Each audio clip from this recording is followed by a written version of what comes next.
You're listening to episode 7 of the Simply Sabbath podcast.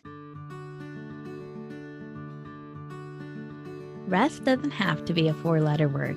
If you feel like you're about to break from exhaustion, let me invite you to Simply Sabbath, a podcast for the burnt-out Christian mom who longs to get back to the core of who she is and to reclaim the deep joy and stabilizing peace Jesus has for her in her everyday, without the mom guilt that often accompanies self-care practices.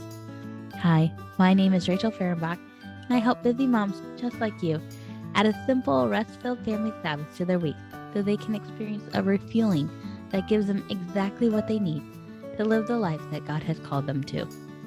I am so glad you've joined me today. Let's get to it.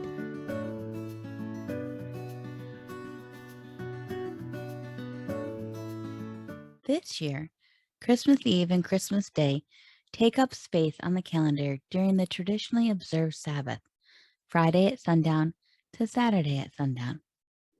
And while I know Jesus was not actually born on December 25th, to me it seems extremely poetic to remember his birth on the day when we rest from our work in order to proclaim God as a faithful provider.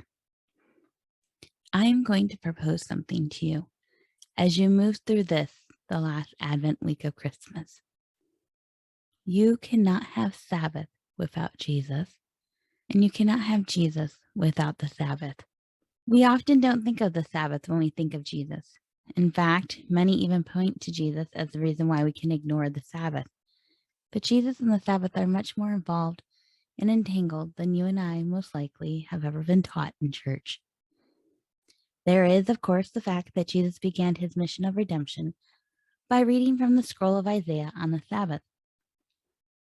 And there is the fact that he uttered, "It is finished," just hours before the Sabbath, and then he rested in death over that period of time.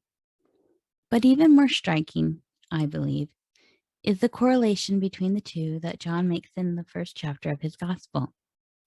Each Sabbath, as my family gathers around the table, I light a candle as I recite John's words. In the beginning was the Word, and the Word was with God, and the Word was God. He was in the beginning with God. I then light a second candle as I continue. All things were made through him, and without him was not anything made that had been made. In him was life, and the life was the light of all mankind. The light shines in the darkness, and the darkness has not overcome it. When I wrote the liturgy that we follow week after week to welcome the Sabbath, I knew I wanted to include these verses. There was a moment a number of years ago when it really sunk in for me that the Jesus of John chapter 1 was the creator named in Genesis chapter 1. In the beginning was the Word. God spoke. Let there be light. And the light was the life of all mankind. As I mentioned earlier, we are in the final week of Advent. During this time, we recall the anticipation of the Jews for the coming Messiah. During this time, we remember that we still live in a time of anticipation, an advent of a new creation.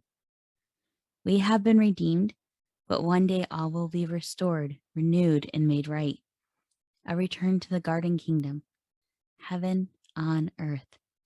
Emmanuel, God with us, and we with him, just as it was in the beginning. We can often miss this beautiful, intimate detail of our origin story. Yes, our origin story, not just that of Adam and Eve, but the one that belongs to all of humanity, written by the Alpha and the Omega. It is the one that tells us that the King of Kings designed, crafted, and spoke into existence a kingdom meant for us to co-rule with him. And then Genesis 2:15 tells us he breathed life into the lungs of Adam and rested him in the garden with himself. And then Exodus 20:11 tells us he rested. The Hebrew word used in both of these passages is Nuakh. I hope I'm saying that right. I probably am not, but in case you want to look it up, it's spelled Nuakh. And it means to take up residence with, to dwell. You see, God spoke the physical and spiritual convergence of heaven on earth. God breathed life into humanity and commissioned it to tend to the sacred space. And his presence permeated to the ends of the earth, wrapping around Adam and Eve in a tangible rest as they lived out their unique design and purpose. The guys at the Bible Project explain it this way. Creation is depicted as a cosmic temple filled with God's presence on the climactic Sabbath.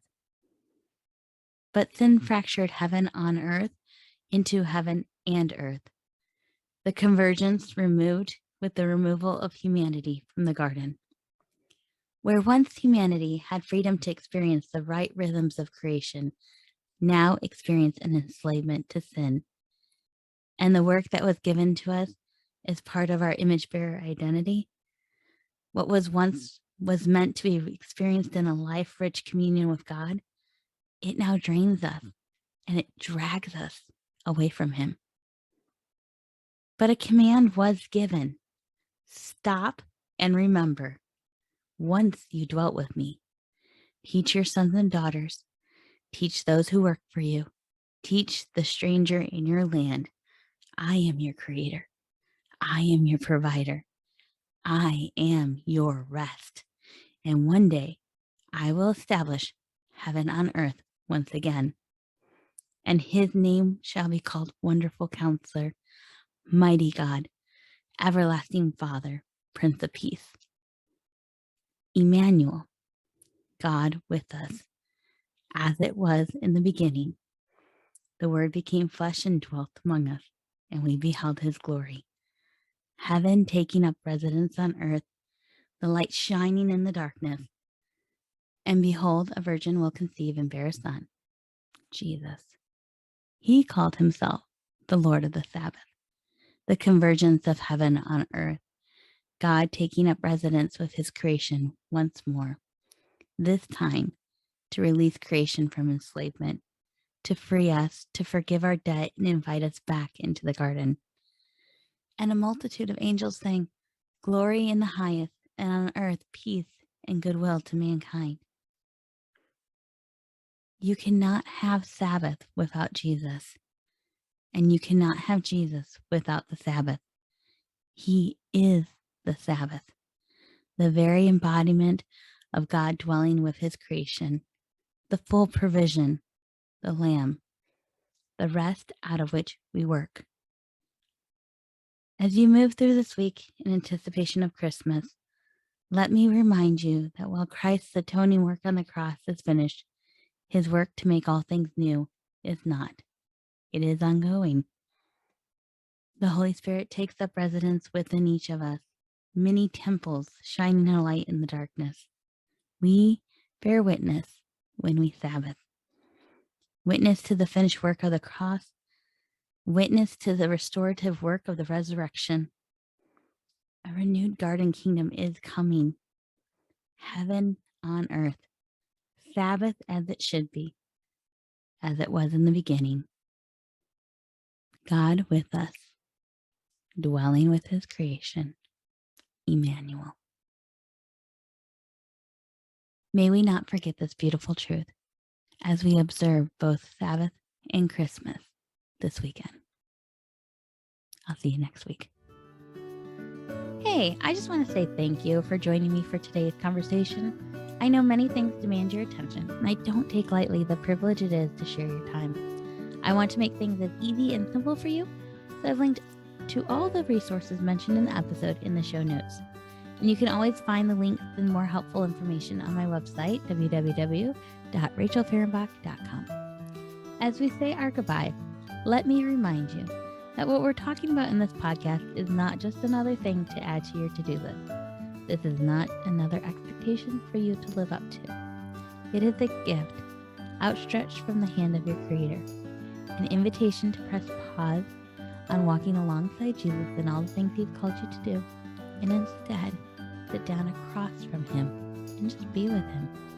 It is an invitation to Simply Sabbath.